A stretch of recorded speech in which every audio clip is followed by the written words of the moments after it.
Le cours 36e et plusieurs cours à la suite, il va être question de la fameuse nuit dont nous parle beaucoup Saint Jean de la Croix.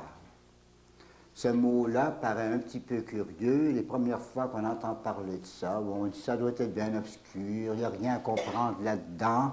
Qu'est-ce que c'est que cette histoire de nuit où on ne voit rien? Il faut essayer de démêler ça ce soir. Ce soir, nous allons voir la notion de la nuit. Qu'est-ce qu'on entend par là? C'est un mot, c'est une figure, bien sûr, une figure de style, mais ça veut dire des choses très réelles. Et il va falloir se faire une idée claire ce soir. Après ça, dans les cours qui viennent, on verra la part de Dieu dans notre nuit et vers la fin, plus tard, dans 5 ou 6 cours, la part du chrétien quand le Seigneur le met dans la nuit. D'abord, le mot. Pour Saint Jean de la Croix, c'est une chose formidable la nuit. Et il a fait tout un poème qu'il répète 2 fois dans 2 volumes. Dans son volume de la montée du Carmel, toute explication des strophes sur la nuit. Et la même chose dans l'autre volume, sur la nuit obscure de l'âme, il reprend la même poésie avec une explication plus adaptée pour la circonstance. Si vous voulez voir un peu ce que c'est pour Saint Jean de la Croix, première idée, disons que c'est une très grande chose la nuit. C'est une des plus belles grâces qu'on puisse recevoir. Vous allez voir par sa strophe, la strophe 5e de son poème. Je vous la lis en traduction française. Ô nuit qui m'avait guidé, ô nuit plus aimable que l'aurore, ô nuit qui avait uni l'aimé avec sa bien-aimée qui a été transformée en lui. Vous voyez tout de suite là. D'abord, ô nuit, ça dit son admiration, qui m'avait guidé. C'est dans la nuit que Saint Jean de la Croix et toutes les âmes mystiques sont guidées vers le Père. La nuit, ça sera la foi. Alors il dit, ô nuit plus aimable que l'aurore, parce que c'est la nuit qui nous guide. Ô nuit qui avait uni, donc le fruit de cette nuit-là, ça a été d'unir le bien-aimé avec sa bien-aimée. Le bien-aimé, c'est le Seigneur, la bien-aimée, c'est l'âme chrétienne avancée. Alors il dit, la bien-aimée qui a été transformée en lui. Donc non seulement la nuit nous promet l'union, mais la nuit nous promet aussi la transformation dans le Seigneur. La nuit semble donc une chose très importante pour Saint Jean de la Croix. Nous sommes en plein cœur de sa doctrine. C'est le docteur de la nuit, ou on dit souvent des nuits. Pour lui, la nuit, c'est tout l'itinéraire spirituel. Voyez-vous comment ça marche? Ah, j'aime ça faire des rapprochements, moi, avec les œuvres de Dieu, la nature. Regardez bien comment ça se passe. C'est la nuit que les humains s'unissent. C'est la nuit que se produisent des fruits d'union. C'est toujours dans la nuit. On aime la nuit. Alors Saint Jean de la Croix suppose qu'au moment où on entre dans sa doctrine, là, on est au soir de notre pauvre jour humain. C'est le 3e demeure. On est donc au soir de notre pauvre jour humain. Et là va commencer une nuit de repos, quatrième demeure. Pendant cette nuit de repos, le Seigneur sera très actif et l'âme sera très passive. Elle sera soumise de plus en plus à l'activité du Saint-Esprit, lequel Saint-Esprit fera son œuvre d'amour et de transformation. Alors, dans les quatrièmes demeures, ça va être le commencement de cette nuit-là. J'expliquerai le sens tout à l'heure. Ensuite, on va s'enfoncer dans la nuit noire. Ah là, c'est noir. Le plein cœur de la nuit. Et un jour, espérons que ce ne sera pas trop tard, un jour viendra une aube, presque une aurore. L'aube blanchissante, quand il nous semble que la nuit va finir, qu'il y a à l'horizon des lueurs, là, on dit, je pense que le plus noir s'achève, là. Ça, nous trouverons ça en sixième demeure avancée, dans le phénomène des fiançailles. Et dans l'union transformante, il sera comme une aurore. Mais tout le cheminement, là,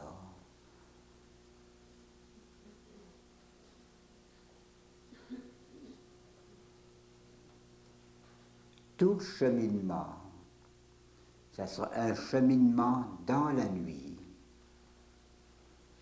Lisez tout de suite.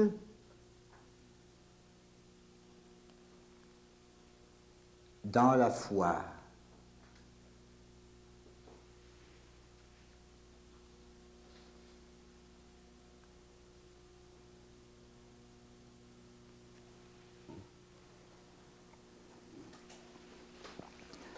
Disons d'abord la nature de la nuit.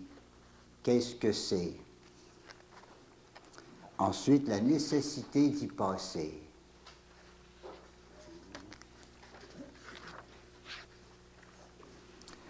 Pour bien comprendre ce que c'est que cette nuit dont Saint Jean de la Croix nous parle, voyons ces différents noms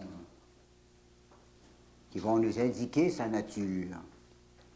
Un premier nom qu'on rencontre souvent dans les œuvres de Jean de la Croix, ce sera la privation ou la nudité. Privation, qu'est-ce qu'on veut dire par là? Privation de ce qu'on peut percevoir par les sens. Vous voyez dans la nuit normale, quand la nuit commence, vous ne pouvez plus rien voir, il va faire noir. Et puis bientôt, vous n'entendez plus rien, tout s'est calmé, alors il y a une sorte de privation. Si vous vouliez garder toutes vos affaires pendant la nuit, vous ne reposeriez pas. Alors c'est comme une espèce de séparation de tout ce qui nous a amusés plus ou moins pendant la journée, là. Bien, ça va nous être, on va en être privé pendant la nuit. On dira nudité, on redevient tabula rasa. Tabula rasa, c'est pas compliqué, une table rase. Il n'y a plus rien sur la table.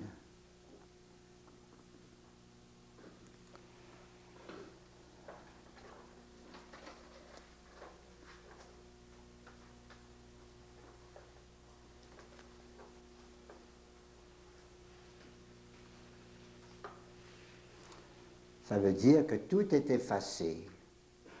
Dans la vie spirituelle, avant cette nuit, on a pas mal de choses sur la table.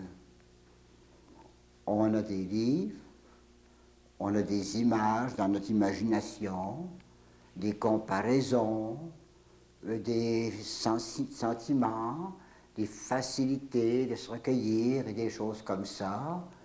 Puis tout à coup, tout est enlevé de dessus la table. Tout a été supprimé. Le résultat, eh bien, c'est l'obscurité, le vide la nuit. Évidemment, on parle de nuit spirituelle, hein? Une nuit pour l'âme. Un autre mot peut nous faire comprendre aussi ce que c'est que la nuit, le détachement. Attention à ce mot-là ici. On ne parle pas ici, on ne veut pas parler ici du détachement de fait qui laisse subsister le désir. Mais on veut parler du détachement, pas tellement la privation des choses, mais le détachement de ces choses. Il y a plusieurs années, a passé sur le Québec une sorte de crise spirituelle. Puis on n'avait peut-être pas toujours compris Saint-Jean-de-la-Croix, et on s'est dit, Saint-Jean-de-la-Croix nous demande le détachement. Ils se sont détachés passablement. Hein? Il y en a plusieurs qui ont mis leurs meubles sur le trottoir, avec des papiers, les prennent qui voudra, hein? Des choses comme ça. Il y a même un bon bonhomme, un Chinois du Canada, hein? Pour se détacher, pour suivre Saint-Jean-de-la-Croix, il a renvoyé sa femme et ses enfants. Et il dit, Seigneur veut qu'on se détache, prenez votre bord, moi j'ai pas besoin de vous autres. Hein? Puis alors il s'est détaché de tout dans la vie, il a même bâti son cimetière, et puis son monument funéraire, avec l'épitaphe, C.J., Monsieur Untel, hein, est décédé, puis la date n'est pas marquée encore. C'est pas de ça qu'il s'agit.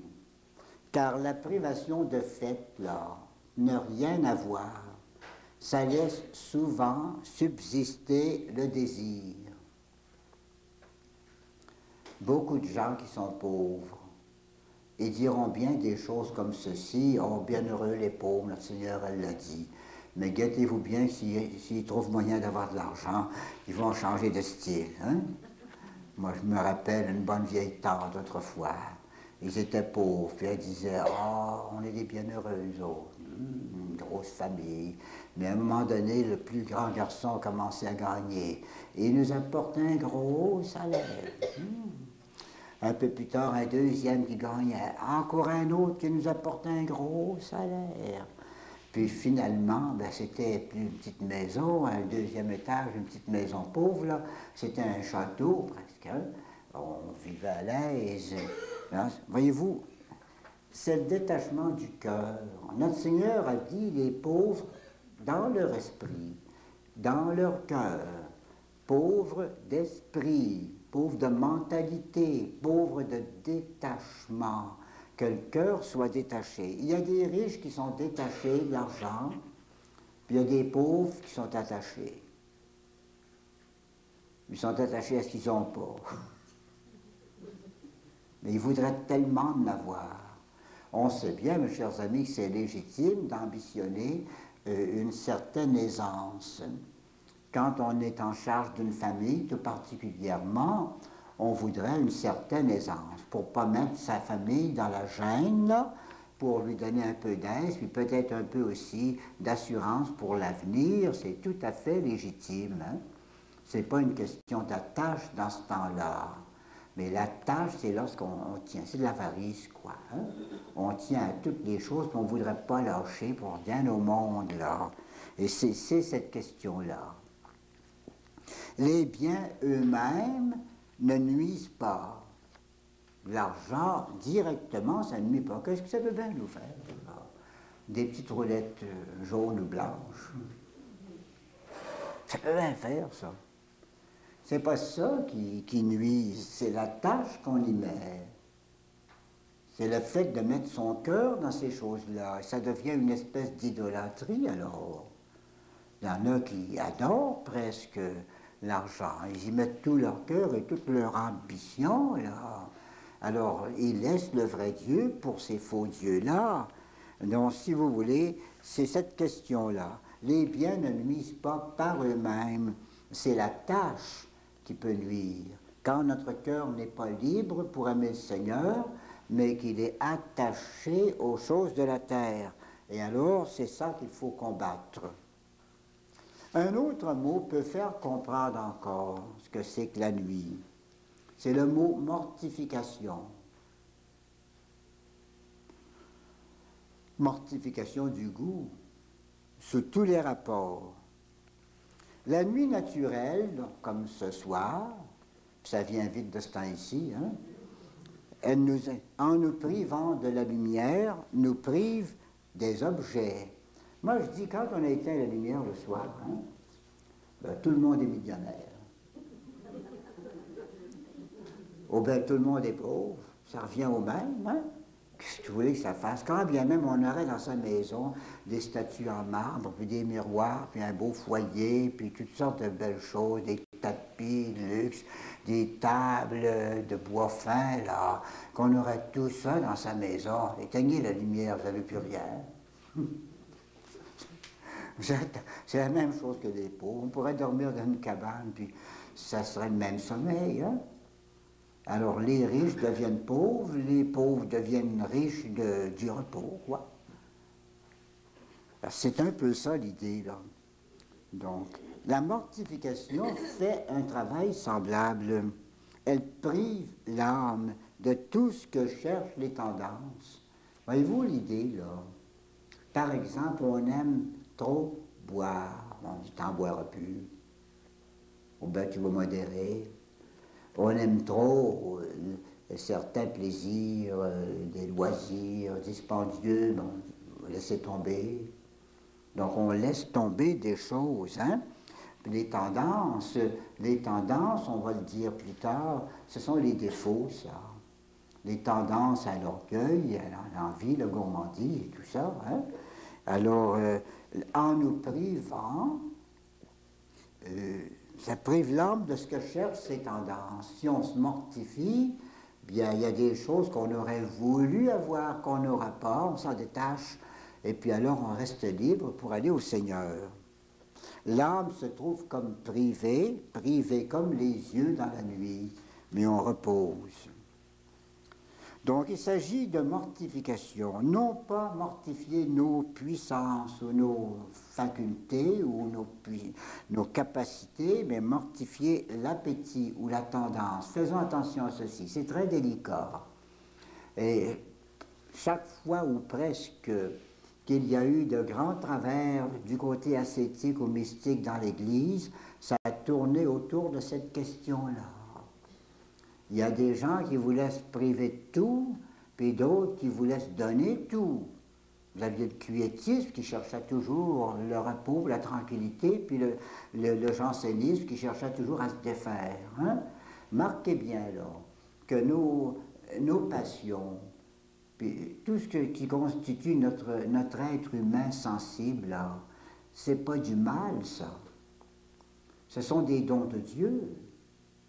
Même le goût du plaisir, le goût de la gloire, de voir des belles choses, ainsi de suite, ce sont des tendances normales. Mais il faut les mortifier parce que ça nous joue des tours. Ça peut nous jouer des tours, ça peut nous détacher, nous détourner du Seigneur. Mais il faut faire attention, il ne faut pas se démolir. Moi, je pense, plus sérieusement, que le Seigneur serait pas fier si tous les saints c'était des insignifiants, hein? Des êtres qui n'ont plus de caractère, puis qui sont démolis, puis qui ne sont pas capables de rien. Des saints, on dirait par exemple, qu'est-ce que tu veux, là, comme un petit Nicolo en Europe autrefois, un petit jeune homme scolastique. On disait c'était un petit saint, mais je ne sais pas ce qu'il aurait fait s'il avait vécu longtemps. On lui disait, regarde-moi comme c'est beau le coucher de soleil. Il avait des yeux baissés, puis il disait, c'est très beau, c'est très beau. On lui disait des choses comme ça. Tu vois pas les belles fleurs? Oh oui, toutes les fleurs du bon Dieu sont belles. Tu vois pas le beau lac, là? Ah oui, c'est beau un lac, c'est beau. Les yeux fermés. Or, il y a un Canadien qui a voulu se venger un petit peu une fois. Petite méchanceté. C'est un jeune père canadien qui laissait la Belgique et qui revenait au Canada. En pleine récréation, devant 90 religieux, il se lève avec un air solennel, il va se mettre à genoux devant le petit frère. Il dit, frère Nicoulot, je pars ce soir pour l'Amérique, vous ne me refuserez pas une faveur. Mais l'autre tout gêné, puis tout rouge, disait, mais qu'est-ce que c'est, mon père, que je pourrais faire pour vous, tout gêné. Et il dit, dites-moi bien que vous me le refuserez pas. Ben non, mais je veux savoir. Tout le monde regardait. Alors à un moment donné, il dit, pour l'amour du bon Dieu, montrez-nous donc une fois la couleur de vos yeux.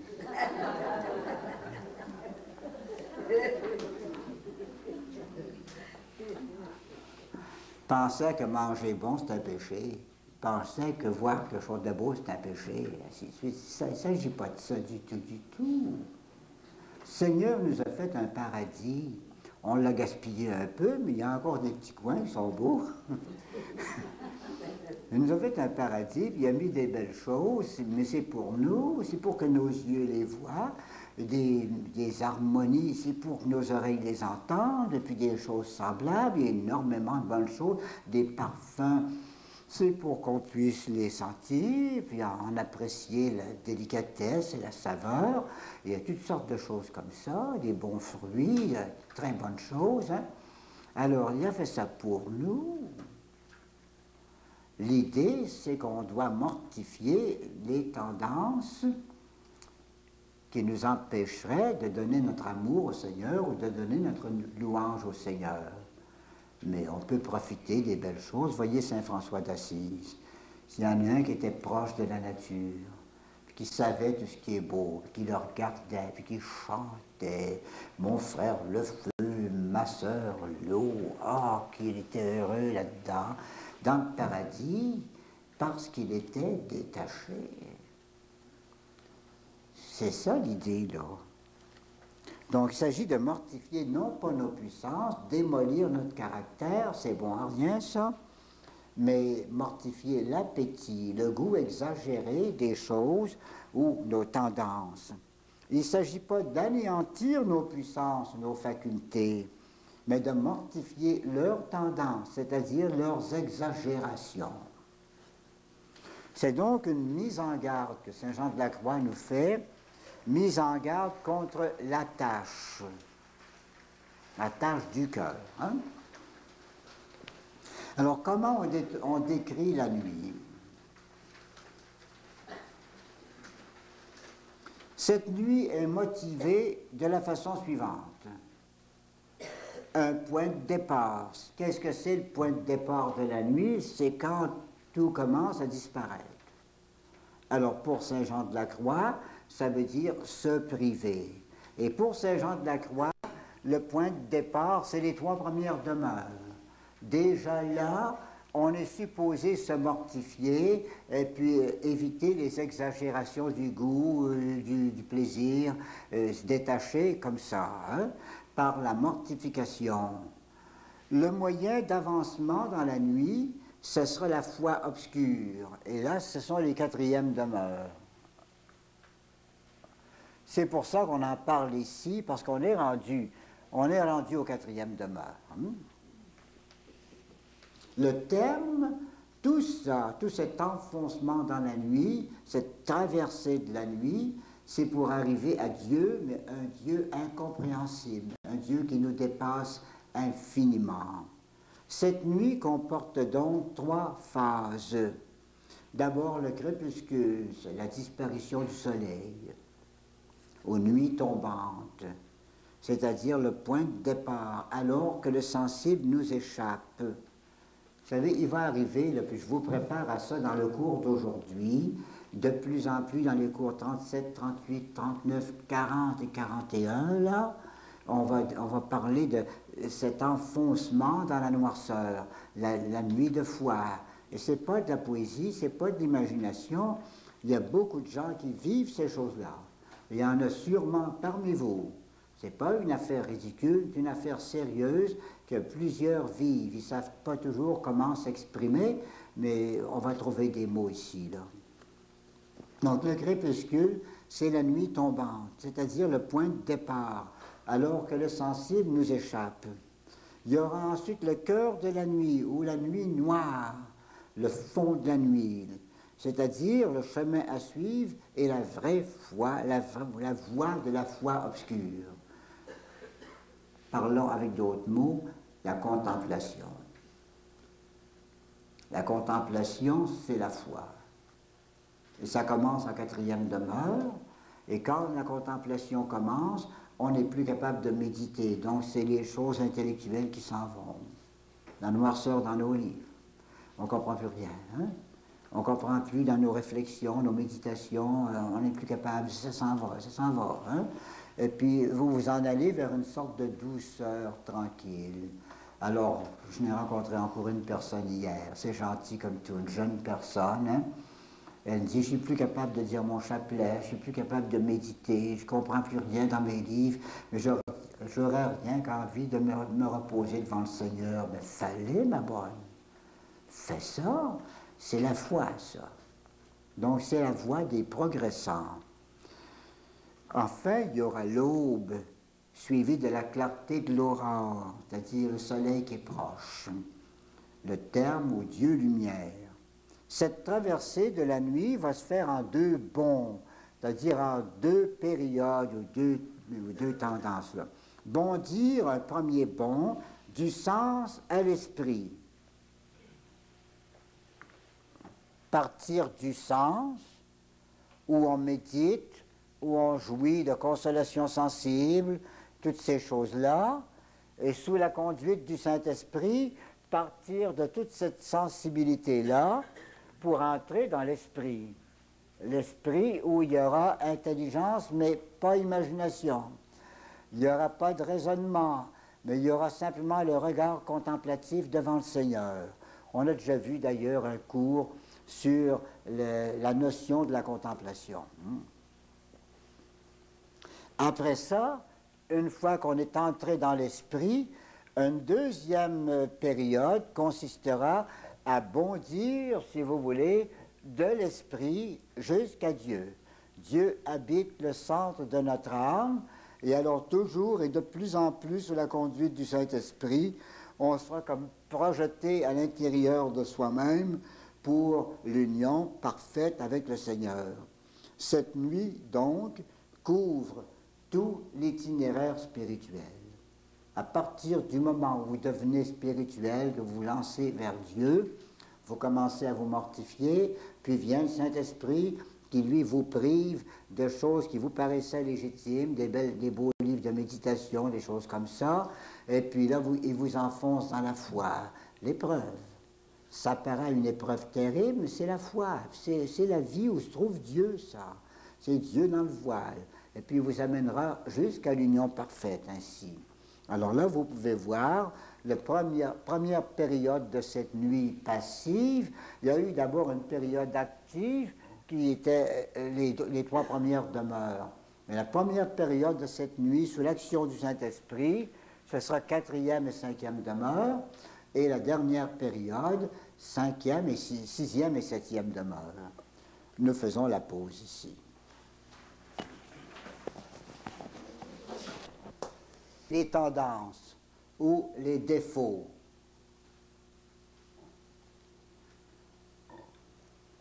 De ce côté-ci, les dommages, s'il y a attache. Hein?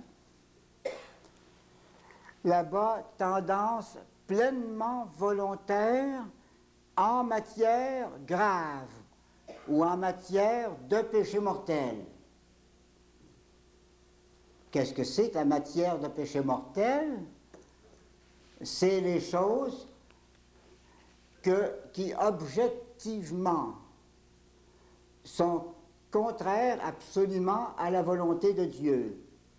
Vous en avez toute une liste dans Saint Paul, lorsqu'il dit, par exemple, ne vous trompez pas, les adultères, les voleurs, les blasphémateurs, et il y en a encore d'autres, tout ça, ça ne peut pas aller au ciel si ça ne se corrige pas. Hein? Puisqu'il dit comme ça ne peut pas aller au ciel, c'est matière grave, matière de façon à nous séparer de Dieu totalement.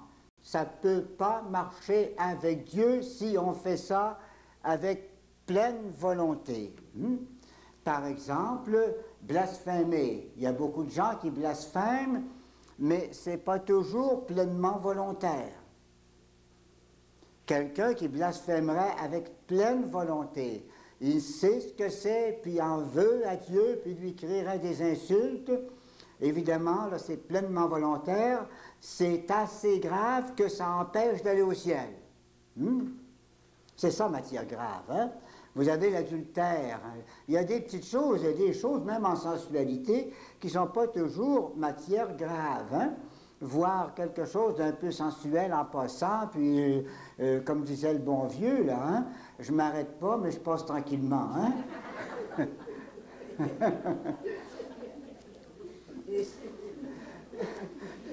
C'est pas si grave que ça, hein? Mais il y a des choses qui sont claires. C'est marqué dans Saint Paul, c'est la Bible, hein? L'adultère. Hein? Un type qui fait l'adultère, il sait ce qu'il fait, hein? Il va partir, disons, de Drummondville, puis il va s'en aller à Chicago pour rencontrer quelqu'un, il n'est pas sa femme, et puis ils vont vivre ensemble. Hey, là! Ça, Jésus a dit, ça ne va pas au ciel. Saint Paul l'a répété, ça veut dire que c'est assez grave pour bloquer la vie d'union avec le Seigneur et nous faire manquer toute notre vie avec le Seigneur. Ça sépare du Seigneur et c'est en matière grave puisqu'il n'y a pas de milieu là. Si c'est ça, il n'y a pas de milieu. Ça ne veut pas dire que quelqu'un qui a fait des fautes de ce genre-là, ou toutes les autres fautes, le vol, tout ce que vous voudrez, là, ça ne veut pas dire qu'ils n'iront pas au ciel. Ça veut dire que s'ils ne se corrigent pas, partis comme ça, ils ne peuvent pas aller au ciel en mettant cela volontairement dans leur vie. Retenez toujours volontairement et pleinement, pleine volonté. Et bien, il y a bien des mauvaises pensées, vous savez, que ça serait pas mal grave. Mais on ne pense pas toujours ce qu'on veut, on pense ce qu'on peut. Hein? Alors, ça ne veut pas dire qu'on va se séparer du bon Dieu pour ça, hein?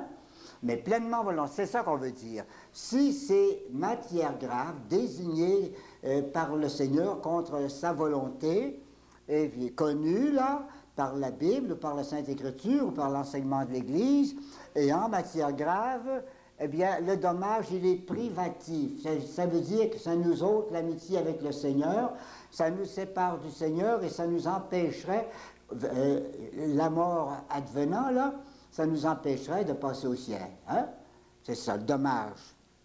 Maintenant, pour tout le reste, matière plus ou moins, en matière grave ou en matière légère, avec plus ou moins de volontaire. Hein?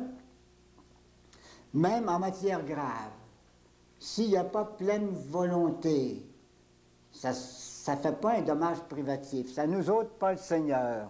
Ça va être des dommages positifs. On l'a mis sur le tableau, je pense. Non, c'est pas marqué. Des dommages positifs, c'est-à-dire des choses qui vont être vraiment dommages. Hein? On donne ici matière grave. Je suppose, par exemple, vous faites du tort gravement au prochain. Ça ne peut pas passer pour léger, c'est grave. Vous lui faites beaucoup de tort par des paroles ou par des destructions de sa propriété, que sais-je encore. C'est très grave, mais vous n'avez pas fait exprès. C'était un mot qui est parti comme ça. Vous n'avez pas vu la portée de vos paroles. C'était pas pleinement volontaire. Objectivement, c'est très grave. Mais dans votre conscience, c'est pas très grave puisque il n'y avait pas pleine volonté pour faire cette chose-là. C'était un accident. Bien, on a fait un accident d'automobile. Puis on a frappé quelqu'un. On ne voulait pas le tuer. Peut-être qu'on n'a pas fait assez attention. Peut-être aussi c'est un pur accident. Alors, que voulez-vous? On ne peut pas être condamné devant le Seigneur pour des choses comme ça. Donc, ça ne fera pas un dommage privatif. Hein? Si c'est volontaire, plus ou moins, ça va faire certains dommages positifs qu'on va nommer ici. Hein? Ça peut être aussi des choses qui ne sont pas graves, mais en matière vénielle. Un petit mensonge, une petite indélicatesse envers son prochain, un peu de légèreté pendant ses prières, que sais-je encore, hein? Puis toutes sortes de choses. Hein? Ça peut être comme ça, et puis toujours plus ou moins volontaire. Plus volontaire, moins volontaire. Et ça fait du tort, mais ça ne vous prive pas du Seigneur. Ce sont des dommages qu'on va dire ici, là, des dommages positifs. On dit par exemple parler beaucoup, parler trop. C'est une imperfection, c'est pas même un vrai péché. Mais un défaut comme ça, si on ne le corrige pas, ça peut nuire. Petite attache, par exemple, à un vêtement, à un livre, nourriture, quelque chose exagéré dans le goût, dans la nourriture, dans les desserts, que sais-je encore, hein? L'entretien à n'en plus finir, on jase et puis ça glisse, c'est pas toujours parfait, hein? Des imperfections là-dedans. Petit désir de sensualité ou petit désir de savoir, de curiosité, d'entendre un peu de tout, puis d'être au courant de tout, fureter partout. Des petits défauts, quoi. On connaît ça, hein, en masse de ça. Puis j'ai dit plus ou moins volontaire. Ça va faire du tort, mais pas assez pour nous séparer du Seigneur. Et quel tort ça peut faire? On les nomme ici, puis vous verrez par les pages que c'est assez important, puisque les pages indiquées là sur vos feuilles, ce sont les pages du livre de Saint Jean de la Croix dans la montée du Carmel. Hein? Donc 51, 52, ça peut fatiguer une âme. Il y a des hommes fatigués, ils sont occupés à toutes sortes de petites niaiseries, puis ils sont trop fatigués pour servir le bon Dieu pour vrai. Ça peut tourmenter, ça dépend un peu des petites fautes qu'on se permet, des imperfections qu'on se permet, peut tourmenter. Par exemple, trop de curiosité, trop de retour sur sa conscience passée, scrupules, c'est un défaut, scrupule. Puis ça peut tourmenter, c'est fatigué avec ça. Ça peut aveugler, par exemple, la jalousie.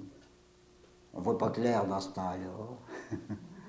La colère, il arrive que la colère aveugle, on ne sait plus ce qu'on fait, on ne voit plus clair. Hein? Ça va aveugler. Ça peut souiller, vous pensez assez facilement aux mauvaises pensées, à des choses de ce genre-là. Hein?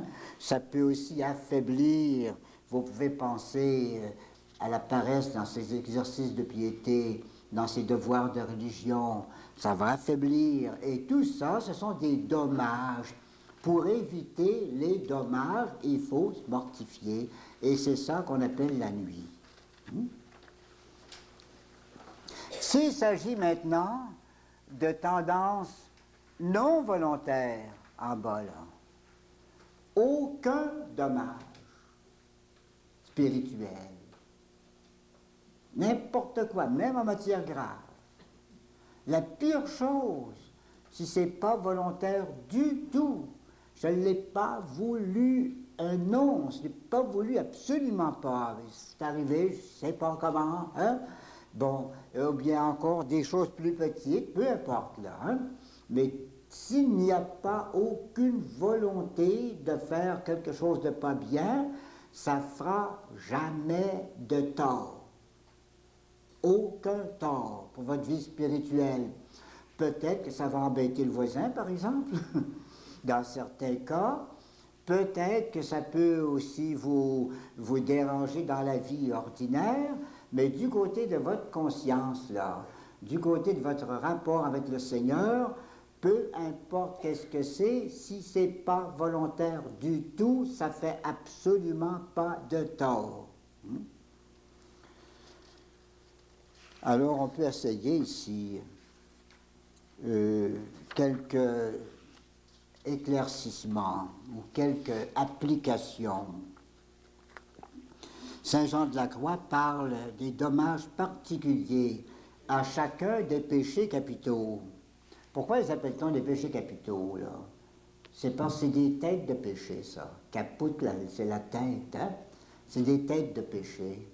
Avec un péché capital qu'on ne corrige pas, il va sortir toutes sortes d'autres péchés. Hein? L'orgueil, par exemple, ça peut amener au mépris du prochain, ça peut amener à l'ambition, ça peut amener au vol, ça peut amener à toutes sortes de choses. Hein?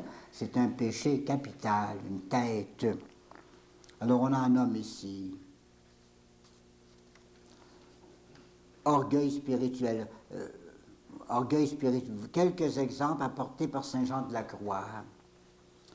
On aura quelques satisfactions de son œuvre ou de soi-même. Pas mal content de soi. Ben content, je suis pas pire, tu sais. Je suis pas pire du tout. Hein? Puis les autres nous diront des belles choses. Oh, c'est bien vrai.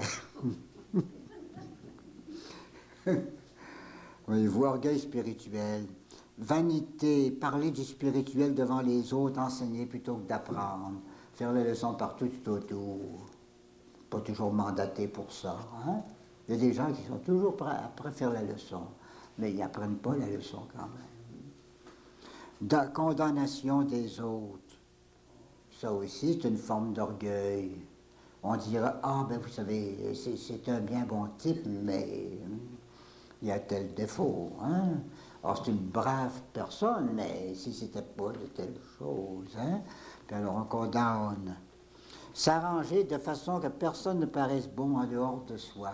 Hein? On rabatte les autres pour que nous autres on monte. C'est bien orgueilleux ça aussi. Saint Jean de la Croix, là, il dit critiquer son directeur. Critiquer son directeur de conscience. Il ne me comprend pas. Il n'est pas capable de me comprendre. Hein? Il n'est pas assez spirituel pour moi. Ça se voit et ça s'entend, ça. J'ai entendu plusieurs fois.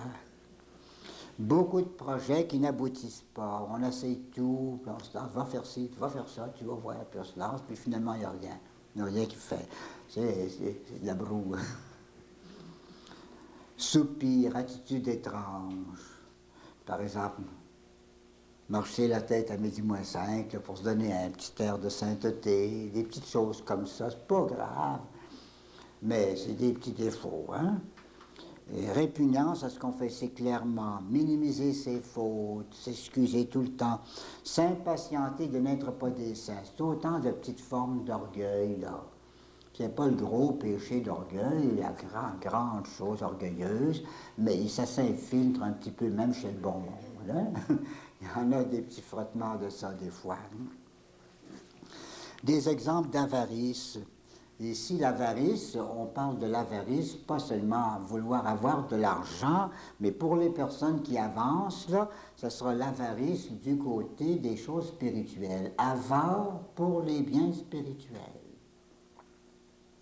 Des gros riches spirituellement.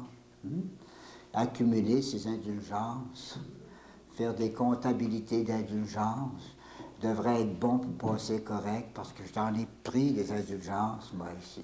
Toutes sortes de choses comme ça. Hein? Gémir quand on perd ses consolations.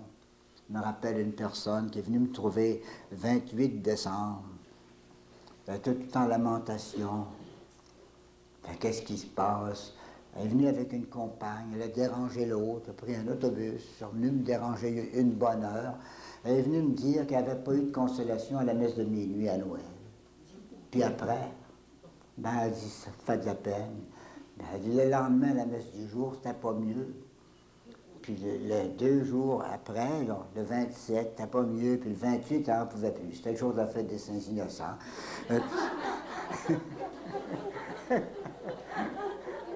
Elle dit, je n'y tiens plus. M'allez voir un spécialiste. Le bon Dieu est bon quand même. Elle m'a fait perdre mon temps. Mais seulement sa compagne avait besoin du prêtre. Hein? Bon Dieu s'est servi de ce petit défaut-là chez une pour amener du bien à l'autre. Hein? Bon Dieu fait profiter de tout. Hein? Ou encore demander conseil et directives à n'en plus finir. Demander conseil tout le temps. Conseil ici. Vous donnez-moi un conseil. Je ne suis pas. On ne les suit pas. Hein? Quantité de livres spirituels. Pas moi qui ai dit ça, là, mais c'est Saint Jean de la Croix. Il dit avoir trop de livres spirituels, puis en faire une sorte d'avarice. C'est-à-dire que j'ai des beaux livres, ainsi de suite. Des images, des beaux chapelets, des croix, des belles choses. Ça peut se glisser, il peut se glisser là-dedans une sorte d'avarice. Accumuler ses trésors pour dire qu'on est riche, qu'on a tout ce qu'il faut, qu'il ne manque rien. Porter sur soi les Agnus Dei. Je ne sais pas si vous connaissez ça. C'est pas de ma faute, mais Saint Jean de la Croix a parlé de ça. On dit qu'il peut y avoir un petit peu d'avarice là-dedans. On a toutes sortes de petites choses, comme si on disait, je veux encore une sorte de médaille, celle-là, avec celle-là, je suis correct, il m'en manque une, je vais en avoir un autre encore. Puis finalement, on devient comme des riches qui ramassent de l'argent. Hein? On ramasse des petits trésors spirituels. Puis il faut un jour dépasser tout ça, puis se détacher de tout ça. Luxure. Luxure, c'est la sensualité. On ne parle pas ici des péchés encore possibles. Vous savez, là, quand même quelqu'un avance, surprenez-vous pas. Il ne faut jamais se surprendre avec du monde en vie, vous savez. Il ne faut jamais se surprendre. Quelqu'un vous dirait c'est un saint, puis peut-être qu'on y aura dit assez, il va le croire. Puis un beau jour, une faute contre la pureté, c'est humiliant, c'est fatigant, tout ça. Ça ne veut pas dire qu'on est méchant, ça. C'est un accident, c'est tout, c'est tout. Pas plus que ça. Comme on a dit, hein, tomber, c'est bien humain, puis il ne faut pas s'en surprendre, n'importe qui. Se relever, c'est divin. Alors, c'est une petite aventure. On n'aura pas le ciel des péchés qu'on n'a pas commis. Sachez ça, là. On n'aura pas le ciel des péchés qu'on n'aura pas commis. C'est en négatif, ça. On va avoir le ciel de l'amour qu'on aura eu pour le Seigneur. Et si, même en péchant de temps en temps encore, on a beaucoup d'amour pour le Seigneur, notre ciel va être proportionné à notre amour, puis de l'autre côté, on n'en parle pas des péchés. Il n'est pas question de l'autre côté, pour ceux qui sont au Seigneur. Hein? Alors, c'est toute une affaire. Le Seigneur peut permettre qu'il arrive même au meilleur un accident. Évidemment, si ça arrivait tous les jours, c'est plus des accidents, là, hein? Mais un accident. Enfin, on fait son possible, puis à un moment donné, on n'en peut pas. Une surprise, peut-être. Souvent, c'est un demi-consentement, c'est pas le plein consentement. En tout cas, hein? Ben, même ça, là, parlons-en pas trop, hein? Ça reste possible, mais parlons plutôt ici des impressions sensuelles ou des mouvements sensuels désordonnés, des passions qui s'éveillent un peu, on ne voudrait pas, parce que c'est un peu gênant, puis c'est pas correct, hein? Et puis ça arrive souvent, puis Saint Jean de la Croix dit ça peut vous surprendre. Il y en a qui ont ces tentations-là justement quand ils veulent prier. Ils veulent prier, se mettre en oraison, puis les tentations sensuelles arrivent tout de suite. Ou quand on reçoit les sacrements, la pénitence d'Eucharistie. Je l'ai rencontré souvent, ce cas-là. Des personnes qui disent, mais qu'est-ce que je vais faire? Chaque fois que je vais aller communier, dès que je m'approche de l'autel en avant, là, tout de suite, j'ai des grosses tentations contre la pureté. Il ne faut pas s'en faire avec ça. Ce sont des défauts, des faiblesses humaines. Il y a un certain manque de contrôle, là. Si vous voulez, dans sa vie, on n'a pas la domination de tout ça. Seulement, si ce n'est pas volontaire, ce n'est pas péché. Et même si c'était volontaire, ben, la réponse est mortifions-nous. Il faut se mortifier, il faut lutter contre ces tendances pour que ces tendances-là ne nous apportent pas de dommages. Ces impressions, souvent, surtout lorsque ça arrive quand on prie ou qu'on veut communier, c'est Saint Jean de la Croix qui fait ces remarques très psychologiques. Il dit c'est causé, puis j'insiste ici un peu, c'est causé par le plaisir sensible qu'on prend au spirituel. Il y a des bonnes personnes dévotes, très pieuses, qui se doutent de rien. Ils se disent, ça ne peut pas être mauvais, mais je jouis tellement du Seigneur. Seigneur, ton Dieu, que c'est bon, tes consolations, mon Dieu. Ben, ils en jouissent avec tellement de gourmandise spirituelle, là, que le plaisir passe du spirituel dans le sensible. Ils ne sont pas étanches.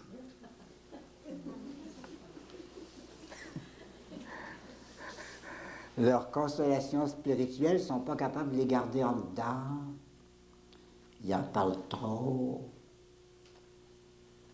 Ils se racontent ça à tout le monde. les belles joies de prière. C'est bon, si tu savais comme j'écoutais le Seigneur, si tu savais comme c'est bon. À première vue, vous voyez absolument rien de mal là-dedans. Mais si ce n'est que c'est un peu de gourmandise spirituelle ou d'avarice. Mais il y a ce dommage-là, puis si ça arrivait, là, c'est fort embarrassant. Hein? Voyez-vous, vous aimez trop, peut-être, la consolation que vous dites spirituelle sensible ici, ça va glisser dans le sensible.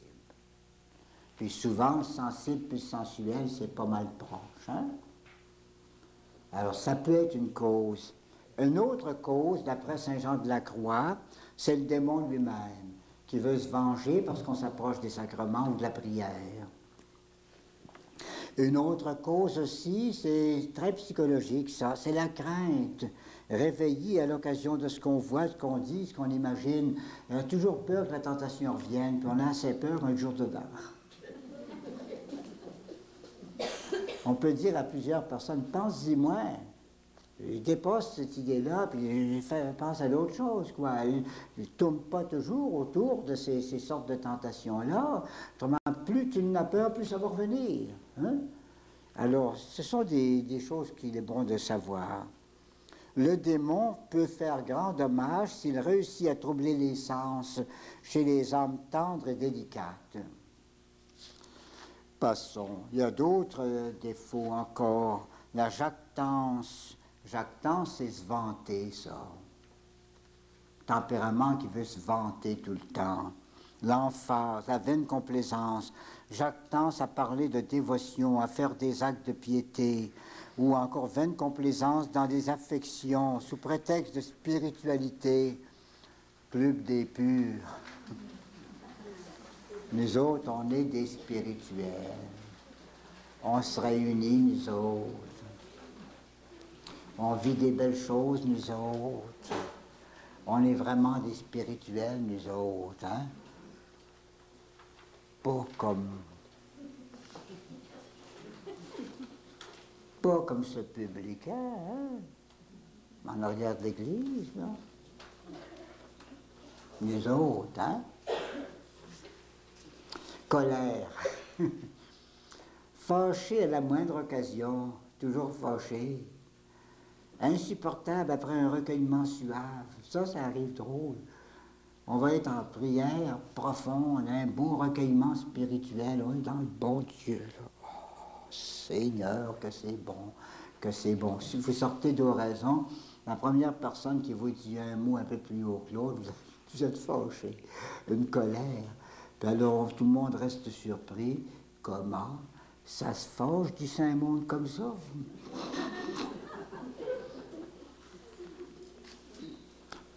Zèle hors de propos contre les défauts du prochain.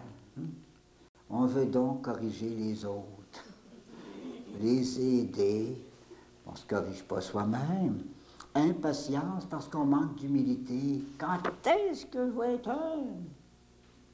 Oh. Ça aussi, c'est de l'orgueil, c'est un défaut, la colère. Gourmandise spirituelle. Saint Jean de la Croix dit à peine un qui ne tombe pas dans ce vice. On peut dire que c'est très, très fréquent, ça. Encore, il parle de certaines personnes, ils se tuent à force de pénitence, laissant de côté la soumission et l'obéissance. C'est beau, une bonne pénitence, mais que ça soit contrôlé. Et souvent, contrôlé par ses directeurs de conscience. Ils nous diront, t'en fais trop, fais attention. Il y a des pénitences qu'on peut être inspiré de faire et dont l'inspiration ne viendra pas du bon esprit.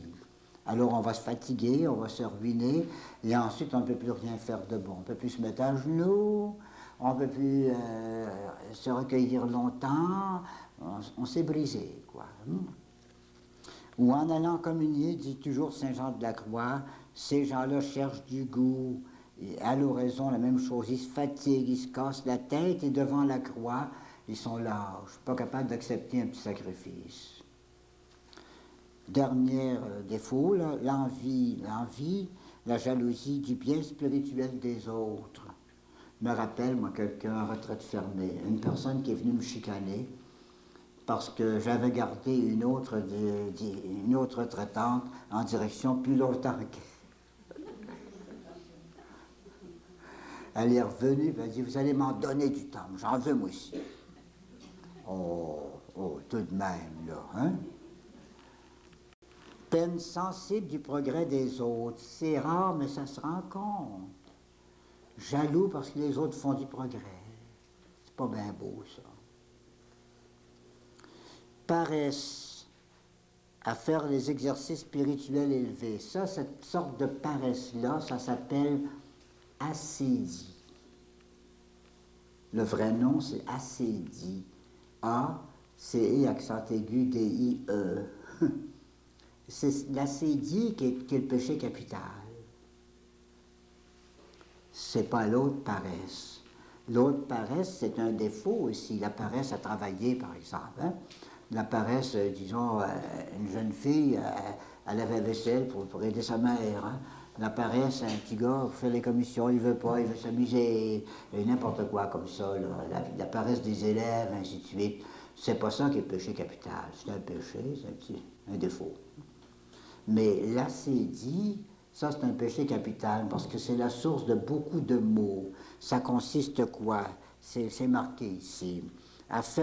Paresse à faire des exercices spirituels élevés.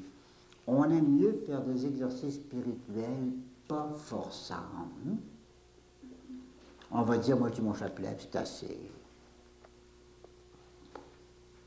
Ça, c'est pas forçant. Ça fait longtemps qu'on sait ça, depuis l'âge de 4-5 ans. Hein? Toujours la même chose. Mais s'il s'agit d'une contemplation, d'une oraison profonde, non, fatigant ça. Ou bien encore, quand on a commencé à avoir des grâces d'oraison, quatrième demeure, puis qu'on trouve ça un peu sec, ben on va dire, moi j'ai trouvé d'autres choses de moins forçant. Je regarde les fleurs, puis je trouve le bon Dieu. Je trouve le Seigneur dans les fleurs, dans l'eau, dans toutes ces belles choses-là, puis c'est pas fatigant, ça, hein? Il y a une sorte de paresse spirituelle, là. Au lieu de se mettre en oraison, dans la foi, puis de chercher en profondeur le Seigneur, là, on se trouve paresseux dans un sens, sans le savoir, c'est une sorte de paresse. Ou paresse à obéir dans les choses qui contrarient. Voilà quelques exemples. Comme vous voyez, c'est un cours un petit peu sec aujourd'hui. Il fallait des notions pour se comprendre. Hein?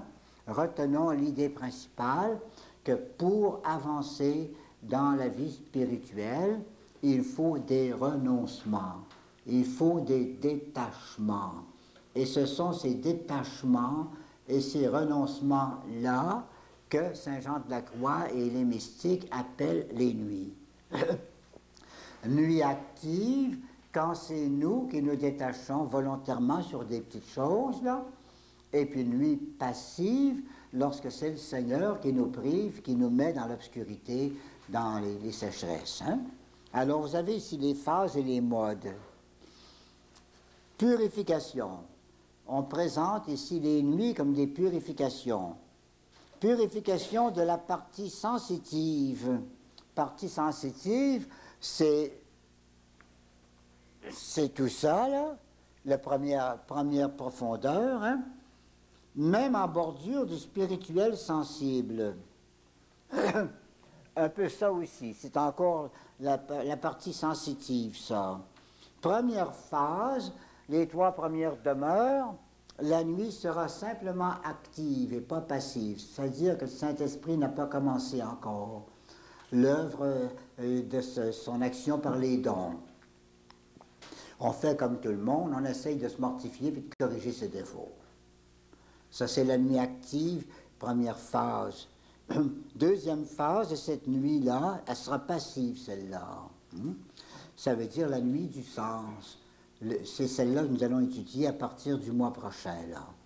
La nuit du sens, c'est lorsque le Seigneur lui-même se mêle de notre sanctification, de notre purification, puis qu'il nous ôte des facilités de prier auxquelles on s'attacherait.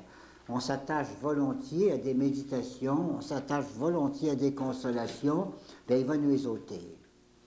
Puis alors, en même temps, si vous voulez, on se mortifie pas, mais lui, il nous mortifie. Puis on n'aura qu'à accepter son travail. Hein? C'est ça la nuit du sens, forme passive.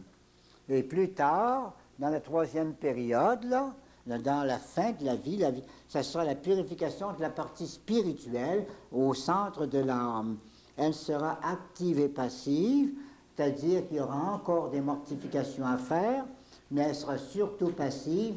Ça sera surtout le Saint-Esprit qui travaillera à nous purifier dans notre vie. Voilà.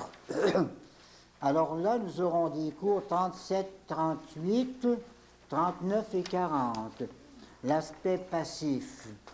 Qu'est-ce que le Seigneur fait dans nos âmes pour nous purifier?